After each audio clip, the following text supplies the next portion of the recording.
The Plotcast Podcast with the Potty Plotters. Hello and welcome back to the Potty Plotters Plotcast podcast. This is season 3, episode 8. So it's even, which is why I'm Julia. And I'm Odd. So I'm Elaine. And you are Odd because the other day, didn't you introduce yourself to somebody as Julia? I did, yeah. That was embarrassing. Let's do it, yeah. I think she's got sunstroke, actually. You know, with some double acts, they're kind of interchangeable. You know, your Ant and Dex, where people don't really know which one's which, because they're both about the same height. But how did you confuse yourself? I don't know. I think she got sunstroke because we are recording this during the week where, well, we're recording it in beginning of May, aren't we? Yeah. And it's following the week where we did have 27 degrees down here. Well, we're not used to it, are we? No. We are really not used to it. And we were down the allotment. Well, we've been down the allotment almost from the crack of dawn until the end of the day because we've got so many Changed your postal address yet? Yeah, well, we've got so many tiny plants in small 3-inch plant pots that we are growing for different community groups. And of course, it's like I said this when I arrived. It's like a garden centre. It's like a factory of is. plants, It plant is. factory. Because just looking around in the cold frames, you've got chard. Yes. And you've got loads of tomatoes. When you say chard, we've got tons of the stuff. We've got not just one. Oh, obviously you recognise We've it. got lots. You like it? We've got chard. We've got lettuce. We've got some pelargoniums. We've got some tomatoes. Are they geraniums? Basil. Geraniums. Yeah. We've actually got some basil. Yeah, some peppers in there. We've got everything. Cabbages. Yes. Yeah. We've got. Peas are behind you. So any danger of there being food shortages, you're well in with it, really, aren't you? Not in our area. There'll be no food shortages, but it's been really hard going to keep everything wet, really, because everything is in small containers. They're putting on lots and lots of growth, so they're drying out really quickly. So this week we have been, as it's been glorious weather here down at the allotment nearly every day, very early. And of course then we'd got talks in the evening, and I think Elaine had just had too much sun that day. It was funny though, wasn't it? Yeah. Anyway, what are we doing now? Well, This podcast malarkey. have we had people contact us, Elaine? No. That's not very nice. Okay, so anybody, if you would like to get in contact with some questions, or if you'd like to send us some pictures, only the safe variety, then get in touch via Facebook and Instagram at Potty Plotters. You can email us naughtycorner@pottyplotters.uk or check out the website pottyplotters.uk, and you can follow us on social media and you'll see what the ladies have been up to and where they've been this week. And we do want people to get in contact with us. And we like it to answer your questions, because me coming up with all the questions that idiots come up with really is starting to run out of them. You're not calling our listeners an idiot, no, I'm are calling you? me an idiot. Oh, right, okay. I mean, we do get lots of questions when we go out and about doing talks. And, I mean, I've been teaching in the Growing Academy at the place on our site where we teach the beginners. And I just want to make reference to the fact that it is actually World Naked Gardening Day today. And they all refuse to take their clothes off. And I did say to them, if Elaine comes... Well, thank God for that. Yeah, and I did say to Elaine, if they do come, if Elaine comes near you, I said to them, if Elaine comes near you, don't take your clothes off, because she has a habit of sharing the pictures where you don't want them shared. I mean, I've seen some of them, and thank God they've kept the clothes on. Oh, that's not very nice. They're our latest listeners. You had one just coming looking for you. Yeah. Oh, okay. Yeah, he was clothed. Right, okay. That's all right then. The Plotcast Podcast with the Potty Plotters. Anyway, what are we doing today? Well, today we're talking pumpkins, squashes and sweet corn, and also succession planting as well. Easy for you to say. No, it isn't. That Too is many very S's. relevant for different reasons, and I've already been talking to Jill, who's on plot 86, I think, about that, but in a different way to that we usually talk about. What are you talking about? I'll don't come think back she to knows. it in a minute. No, I will, Okay. honestly. I think she's had way too much sleep this week. Yeah. So anyway, have you got any advice for people in this heat, Elaine, on how we have kept our plants cool? Yeah, first of all, we've had lots of plastic baths. So we've put them on the floor, and then all of the cell trays, we've put them in the water and soaked them, not just wet, soaked them, and then put things in the shade. So we've moved loads of things all round the site in order to hit the shade, haven't we? Yes, we and have. Also, you put up 2 big umbrellas. That was very useful. Yeah, put up 2 big umbrellas, and we've had some debris netting out, and we've literally tried to create shade in all the glass houses because it has been intense. So. Left all the doors open on the greenhouses and just put barriers up so that animals can't go in. And I said to you the other day, I cannot believe it's the end of April and we've literally left tomato plants outside at night time because it's been so hot. That's incredible. It is, but then you think about last year and what it was like at this time last year. Julia and I were talking just before we started recording and saying that we remember kind of wading onto site at this point last year, and how bad last year was for harvests and people probably giving up. Actually, this year is the complete polar opposite. We've had what have we had now? 4 or 5 weeks where we've had very little, if any, rain. And obviously, a couple of nights ago, and we are recording this at the beginning of the month at the bank holiday weekend, but a couple of nights ago here we had a bit of a sprinkling, but it's done nothing, obviously. Yeah. But it's been, 3 or 4 weeks now where there's been absolutely nothing, which is great if you're a sun seeker, bad if you've got no water on site. Yeah, and it's not filled your butt, has it, Elaine? No, though. Insert own joke here. Oh, yeah. Anyway, so we have been busy, haven't we? Oh, gosh, we have been busy. Oh, I tell you, we've not told Gareth what else we've been up to this week. Oh, this is going to be a surprise to me, I think. What have we been up to What this have you week, been doing Julia? this week, Julia? Well, this week we became the Potty Plotters. Oh, I saw that. We did, yeah. I saw that. You reenacted Ghost. No. There was no Potter's Wheel, was there? No, there was no Potter's Wheel, but it was great. And why I was attracted to it was because it was called Peapod.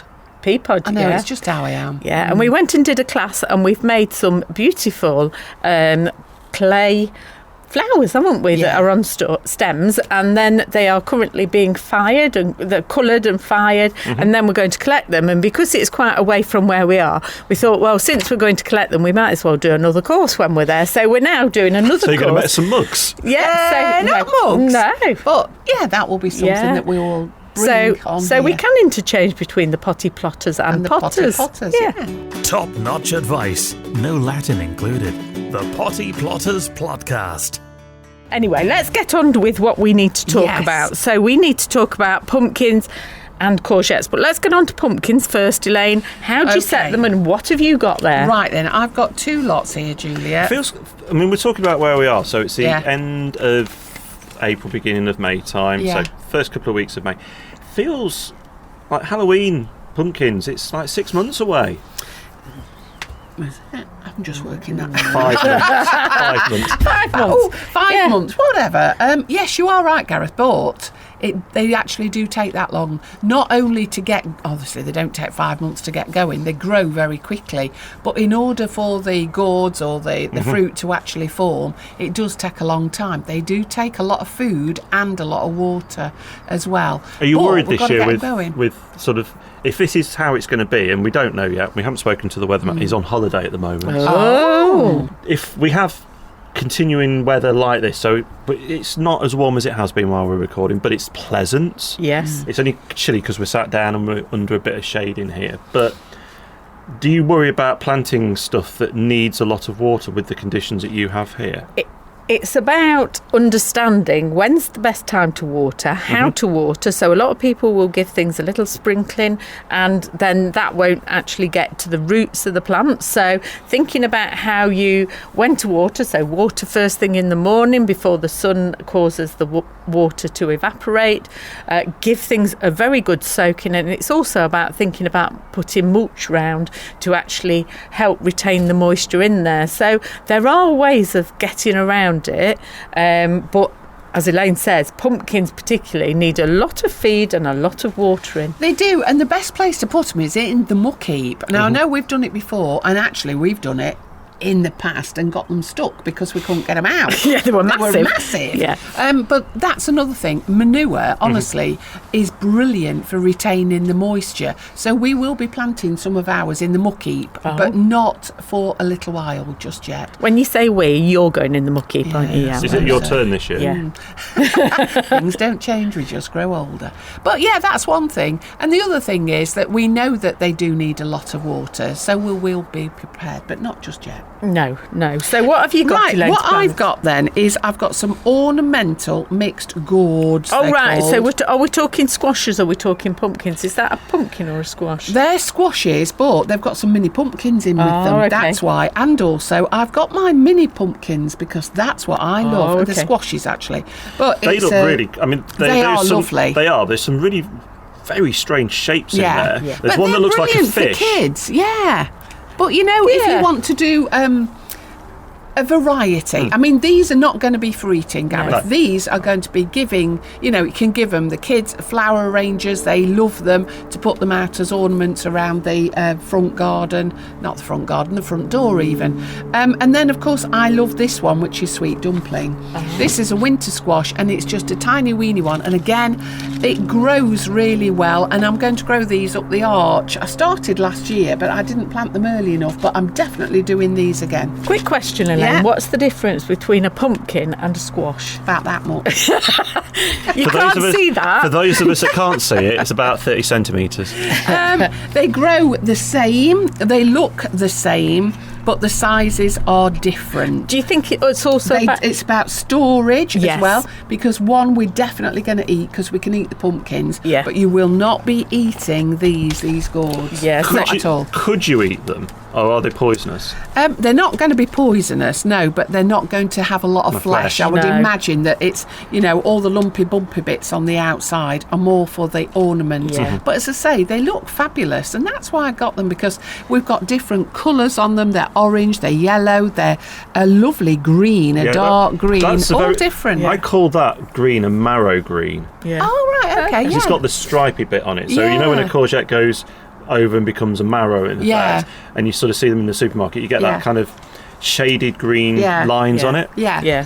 So that's how I'm going to do them. And as I say, sweet dumpling, they're only a small one. They're no bigger than probably 3.5, 4 inches, the fruit. But I'm going to grow them up the arches, and I'm going to grow them up that because they look lovely, and that actually does work as well. So that's what I'm going to do with those, but I'm going to plant them the same. What have you got? Well, I've got, although I'm not growing them for myself, I'm growing them really for when we give them to plant sales. Okay. Because I'm not really a pumpkin carver. I've got no kids, so I don't really need to grow pumpkins. And as you say, squashes generally have got a much better taste. Yeah. So And for- they've got that storage facility. So for myself, I'm growing butternut squash because Yeah, I great. love Yes. butternut Yeah. squash. And I've also got a new one that is meant to be slightly sweeter than butternut squash and actually have better keeping properties. And that one's called honey boat, and it's kind of almost like an oblong shape squash, and it's stripy. That's the best way to describe right. it. But it's meant to have excellent keeping properties, so I'm going to grow that. But if you want to have a go with the kids, something like your jack-o'-lantern. Jack-o'-lantern, I I mean, don't I've think you got can one beat called it. Snowman here, which are the white ones, which Yeah. are very fashionable now in the, when you go pumpkin picking. Yeah. And they all... Do they grow with those faces drawn on them? Be good if they did, wouldn't it? But these ones are ideal for painting at Halloween, apparently.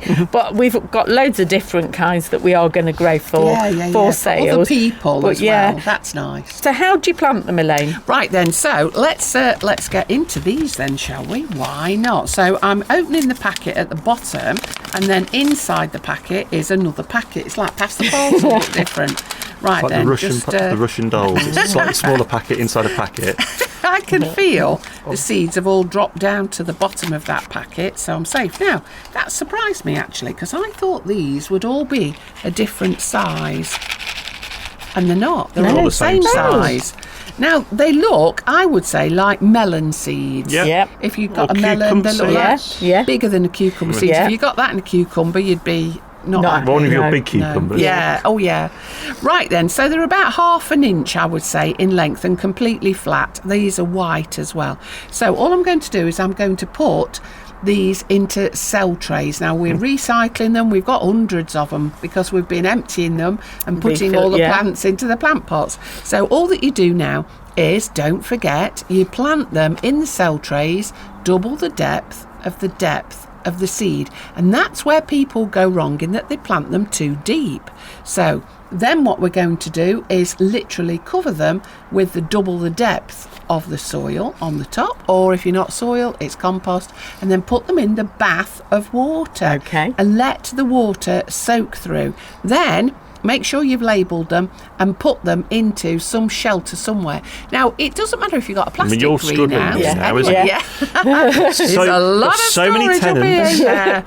And all that you've got to do is make sure that they're warm. They need to germinate. So what we're going to do is, I'm not going to cover them to nothing, but I'll put them straight into the greenhouse, and that will be it. Yeah. And then see, in a couple of weeks, these should have actually germinated and popped up. What about you? Well, I was just looking at the size of the seeds. So because I think Okay, they're get yours out. well, I think because they're ornamental ones and they are a small variety. I think the pumpkin seed itself, the seeds are much smaller than pumpkin seeds, which are significantly bigger. So what I would say was yours are comparable with cucumbers, maybe a little bit bigger.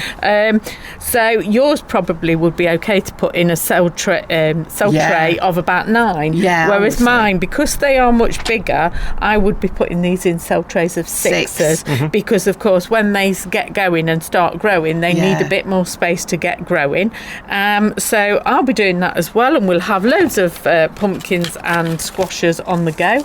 And then we'll talk about them later on, will we, on the plot when we get to planting them? Well, I would say in a couple of weeks, let's see if they've germinated, and then we can talk about them then. Do they need sunshine, Elaine? They need warmth. That's the thing. So it's a difference, isn't it? And the problem is, Julia, this last week when we've had such intense heat, it's actually drying things out and killing them rather than them relaxing and enjoying it. Hints and tips for shortcuts to success. The Potty Plotters Plotcast.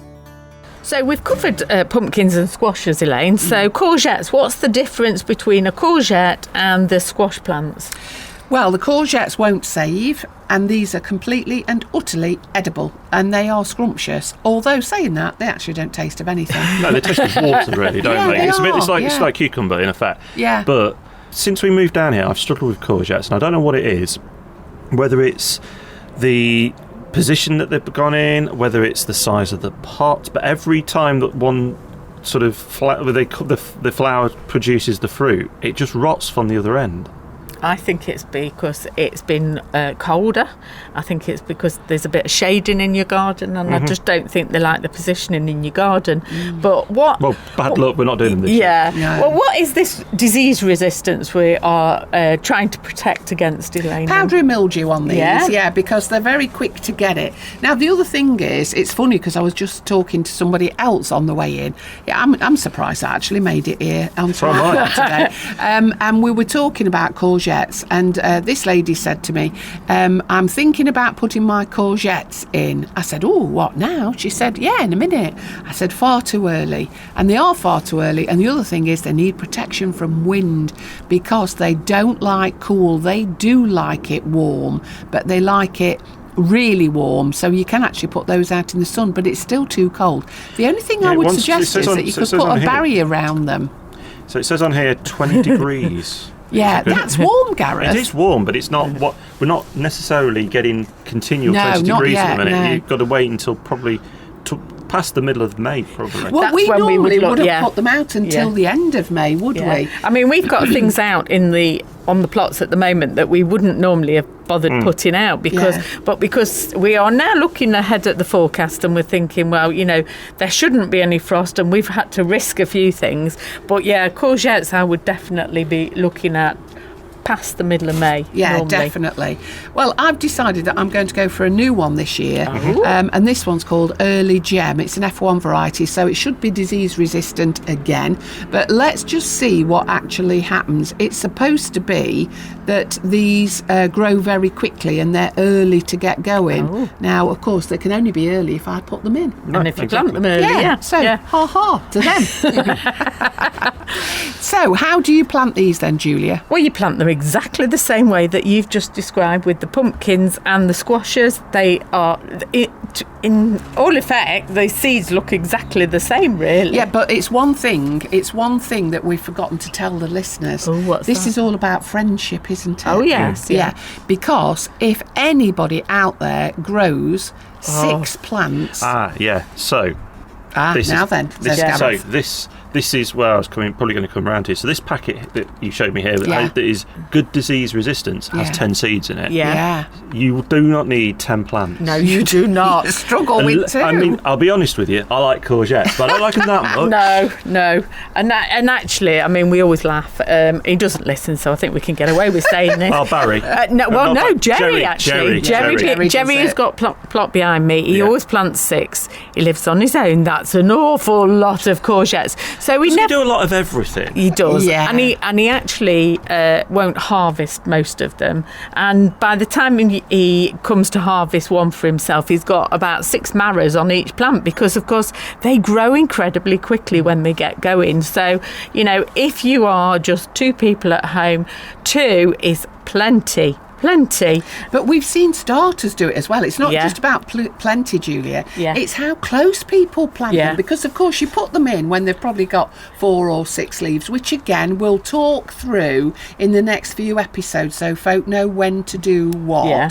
And then they plant them within a foot of one another. These need at least a metre space. Yeah, they do. It's a brilliant way of covering everything. They spread. They spread like one of As do pumpkins and squashes. Yeah. So we always actually say to people who are taking on new plots that are perhaps very weedy and they've not got round to doing the areas where the weeds keep coming up, I'd actually be planting squashes and pumpkins and also courgettes because they do smother the weeds with the leaves. Yeah, they're excellent. But courgettes, what I would say is powdery mildew is one thing to look out for, but they don't like this wind. So build a barrier. If you are going to put them out, build a barrier. But what about the hills as well, Julia? They're alive with the sound of courgettes. I was thinking hills. I was wondering where she was going with this. Molehills, anthills. No, I think what you mean is we plant them on the top of a hill and then we almost create a little moat around the bottom. Do we have to travel far to the hills? Not particularly. So what do we actually do? Although we could cover it. I think we cover it when we start to plant them. But we need the space, so get the spaces ready. Yeah. And if you're going to plant 2, you need 2-metre spaces. Yeah, and think about it needs sunshine as well. So Dead good brilliant bits. The Potty Plotters Plotcast. brilliant bit. Now, you've put plastic storage containers, but I don't think you mean the kind that Gareth has just given us. No, but it was a nice prompt, and he's given us them now. Right, these are the plastic containers, similar to what Gareth carries around, actually. Oh, you mean a plastic box? Yeah, the plastic box that you get from, we used to get from Wilco's. Yeah, like the really useful... The storage box. Storage box. Yeah, like the really useful lid box. on the top. Yeah. Now then, of course, we did the Dahlia experiment, and that, well, honestly, it's been fantastic. My dahlias that grew from there, and then I potted on, I've actually put them in the allotment that got flowers on. I know, Gareth, you're looking as if to say, I don't believe it. No, do believe it. It is true, honestly. Now, the other thing is that then we took the cat litter out because, of course, we'll reuse that. Why not? We'll do that at the end of the year. But then, Julia, you did something brilliant with them. Well, I've been using them. Not only are they brilliant if you haven't got a greenhouse or any... indoor growing space, actually they're brilliant to create little mini greenhouses for outside, and I had got quite a deep one that I then put in the polytunnel just to give it a bit of extra protection when it was a couple of weeks ago when it was cooler. And now when it has been a little bit warmer, I've just brought them outside, and because of course there's no holes in them, I then watered in the bottom with all the plants in, and it was a place where I could then keep them well watered. And so the plants look brilliant because the light can get through them. Absolutely. So it is better than a tiny weeny little cloche that we can make out of this, but to put the plant pots in there, fantastic. Actually, I think I've got a photograph or two of those. Oh right, well perhaps you'll share them. Okay. The Plotcast podcast with the Potty Plotters. Another thing that is funny, it's like we've just done the Growing Academy this morning. Oh. Yeah, so sweet corn, that's we've got that on the list for planting your sweet corn. Now, a lot of people may have already gone early with the sweet corn, but we tend to leave it until a bit later, don't we, Elaine? Again, why? Well, first of all, they don't like wind, the plants don't, and they don't like the cold weather, and they will wither and die. And it's funny because I'm looking behind you now, Gareth, and can you look over there into Jerry's greenhouse? Yeah. Through the look at that, through there. Through the chip shop. Yeah, and there you can see he's planted his sweet corn, and Didn't it's you have probably... problems with it last year? I think a lot of people had a problem with it because it stopped and started again, didn't it? Yeah, I mean, it wasn't warm enough really for sweet corn. And, No. and I think from recollection, a lot of them were very short and stunted, weren't they were. And in fact, a lot of folk ripped them out again because they just didn't get going. Of course, we had very little pollination, so that was another problem. But it's fair to say everybody's gone mad with it this year. Yeah. Well, I think, we've been planting them this morning in the Growing Academy because now is the time to set the seed and you'd be well away. And once they get going, they grow very quickly, don't they, Elaine? They do. Now, I grow mine in cells of 6. Yes. So, again, it's a niblet. You can actually see that little niblet. It is, yeah. They're just dried out, aren't they? That's it. And just put them on the side, double the depth of the depth over the top. Fine. Not a problem. Water them, but then stand back because I tell you what, they get going very, very quickly, don't they? Yeah. How quickly is quickly? I would say within the 7 days. Oh, yeah, mine have honestly, come up within 7 days. It's just incredible, the speed that they get going. Now, the other thing, though, Julia, is the biggest mistake, and we talk quietly now, don't we? Because we know certain people on this site always make the same mistake. We have advised them, but obviously it depends whether they listen or not. This is one to remember.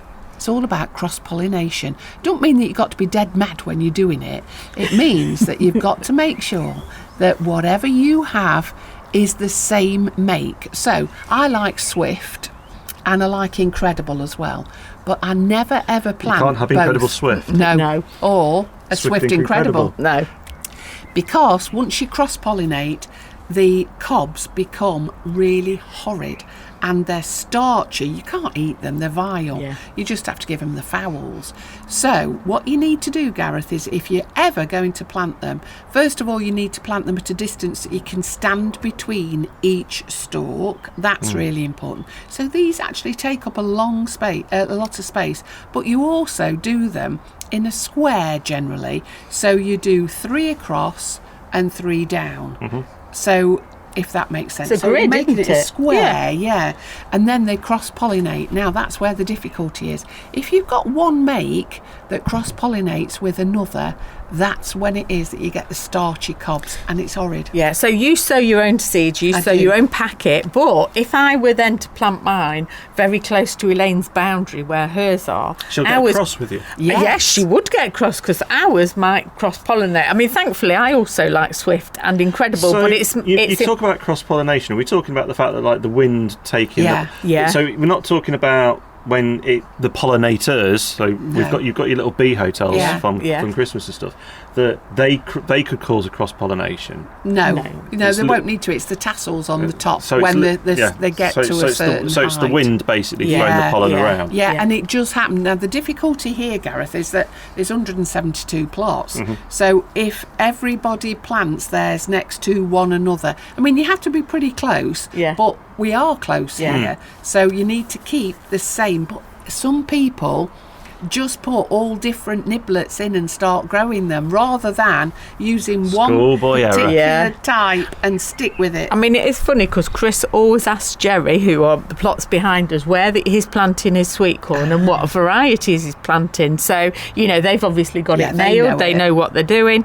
Are there any particular problems with sweet corn that we need to be aware of, Elaine? Not at this stage, no. It's when you plant them out, people plant them again far too close to one another, so then you can't get in between to pick them. And also then we've got mice, rats, pigeons and magpies. Take your pick.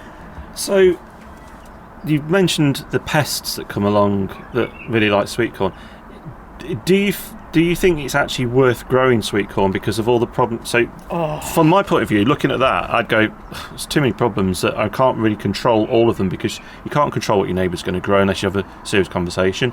You can't stop the rodents and the birds coming after it. So do you actually get much off it, or do you end up finding that you're growing it and you end up binning it, or you just don't have any on it? No, Gareth. Not binning it, but giving it. We can stop all the pests. We've got a new solution for doing that. Well, actually, it was Eric's idea, but it works really well. And I think it is nice to work with your neighbours, find out what they're doing. And if you were growing them at home, for example, you wouldn't even need to worry about that, because very unlikely that your neighbours would be growing them. They don't do much at all. No. So, and all we do to stop all the pests is stick a sock on it. So as the cobs have formed, you stick the sock on and that keeps them all off. It looks dead good as well, actually. So It wouldn't be my socks. Well, honestly, there's only 2 in our house, but we've still got odd socks. So with the odd socks, you bring them down and stick them on your corn. That's it. And in reply to the question, is it worth growing them? Yes. It definitely is. The sweetness of a fresh cob when it's picked, and if you can eat it straight away, it is super, super sweet. It really is worth the effort of growing them. But yeah, as you say, there's a few challenges along the way, but isn't there with everything that we do? The other thing is, though, they're dead easy to freeze because all you do is you pick the corn, take the outer layer of the leaves off and literally pop it into some plastic film, put them straight in the freezer. That's how quick and easy it actually is. Or you get a knife and run down the niblets, knock them all off, put them into a plastic bag and take as many as you need when you need it. Hi, Mrs. Birdseye. Now, for the last topic, Elaine, you put succession planting. Yeah. But first of all, I want to talk about successes with Gareth, because Gareth has taken one of your... successes planting. Successful Well, I Gareth. just thought I'd take the first section. Success. Okay. Success. Have you had success with doing your sliced tomato, Gareth? So we've talked about how if any fool can do it, then I can do it. And no, I can't. So last weekend, I sent you a photo of what I'd done. So I'd got one of the little muffin boxes with the lid on to create a little greenhouse. Put a layer of compost in, put some slices. I think I put 2 or 3, and I can't remember, of the little tomatoes I like in. Very small dusting of compost over the top. Close the lid, put it in the conservatory. Nothing. Still nothing. However, other stuff that was set. So I did the cut and come again salad. Yeah. So I've done 2 like flower troughs. You know, the little 2 of those. They're sprouting like billio. I came back on Wednesday night. I was like, wow. And I did cosmos and zinnia. Not going to eat those. Oh, look at it. Well We had, done. let's put it this way. I had a productive Sunday last week. Oh, well done. And actually, it's not... Straight into the pots with the cosmos and zinnia. Yeah. Yeah. So in effect, no problem. they create a clump. Yeah. Brilliant. Well Well done. done. Well And done. they're sprouting nicely. Yeah, and don't give up on the tomatoes. There's still time for them to actually get going. And if it looks a bit dry, perhaps just lift the lid and give them a bit of a spray, and that might get them going. Yeah, it might again. have been too hot while you've been away, actually. and the compost might might have dried out. Yeah. But have a little look. Yeah. But honestly, keep it going, because give it up to like 10 to 14 days and see what happens. And I can always do it again because we're buying some more tomatoes this week. No, don't you dare. We've got so many. as in to eat. So I was going to say the ones you gave us though was your backup of all shooted. So no, don't go and set any more, because we've got about 50 for you. Do you want a bigger greenhouse? Well, do you know somebody who can knock the wall down that we can span? Yeah. and then rebuild the wall. Yeah, I can do that. Do anything. Succession Anyway, planting. yes. What is it, Elaine? Right, well, I wanted to talk this time about, it's actually successive, I would say, Oh, yes. planting. Because what I've noticed is, with this hot weather, another lady that I've spoken to has just been talking to me about sweet peas, honestly. I don't know how I got here in the end, but anyway. All you do is talk. I know. Well, they ask you all the And you sound questions at that surprised. time. Yeah, well, what happened was, I was saying that she was saying that she thought a lot of them had dried out round the bottom. They'd gone yellow. And I said, right, OK, well, leave them in and give them a chance. But it's because Give she peas a hasn't. chance? Yeah, like that.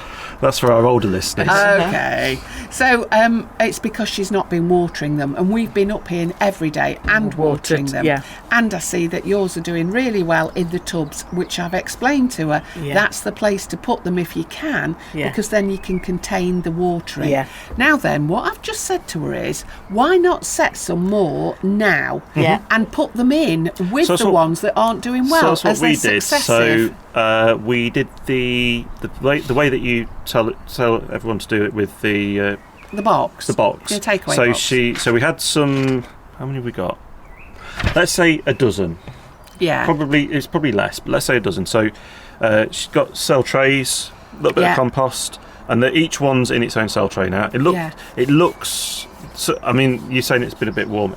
Some of them do look like they're about ready to drop, but they're just a bit of a spray will resurrect them, and then start the next set off. Yeah. So we'll have successive Yeah. Yes. crops of them, Yeah.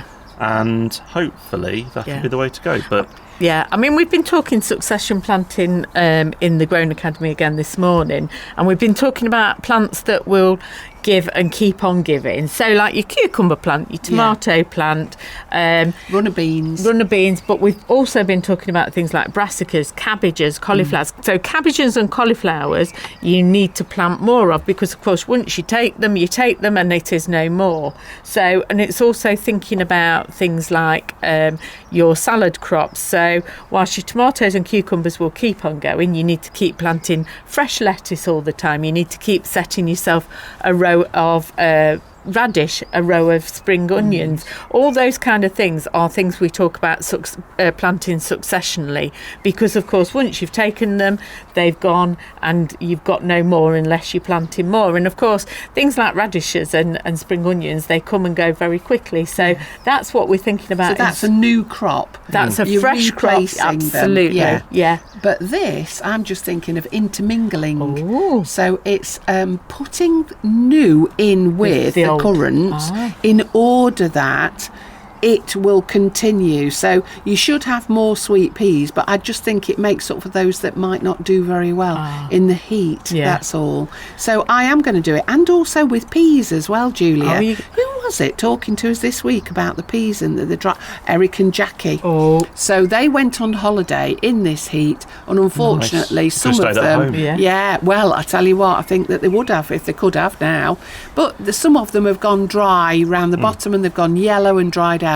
So I've just suggested to her that she poke a finger into all the gaps round there and stick some seeds in, some pea seeds, protect them from the mice, and just have another go, because then they'll intermingle with the others as well. Yeah, it's about keeping the season going. And of course we've been talking about the glorious weather, and now we're probably tempting fate for the rest of summer, but I hope not. I hope we are in for a glorious summer, and I hope that people will carry on listening to us waffling on about what we get up to, because we do have a nice time doing this, don't we? What, this? Yeah. Don't sound too surprised. I thought you meant growing. Oh, well, we have a lovely time growing. I mean, if I could, I'd live here, really. But might be cheaper. we have a lovely time. But it'd be nice if people contacted us and told us what they're up to on their plots. I like that. So get in touch with us, Facebook and Instagram at Potty Plotters, or email naughtycorner@pottyplotters.uk, and we'll do our best to answer questions. Yeah. I mean, anything I can't answer, I'll refer to my esteemed colleagues. And next time, No, Elaine, Esteemed or steamed? We're not steamed. No, not steamed. Esteemed. No, it's only steamed by the mucky. and next time we're going to be talking about netting. Not trapping things in. Yeah, not about your hair netting, not about the netting that you put up at your windows, the netting that you put on the plot. And I think we ought to have a catch-up on some of the things we've got growing as well, Elaine. That would be good, yeah. But there are so many different types of nets, and it's all right when you're watching the telly, but you know when you're listening to radio programmes and they talk about netting, unless they explain it, it doesn't make a lot of sense. And I'll tell you what, today I have seen...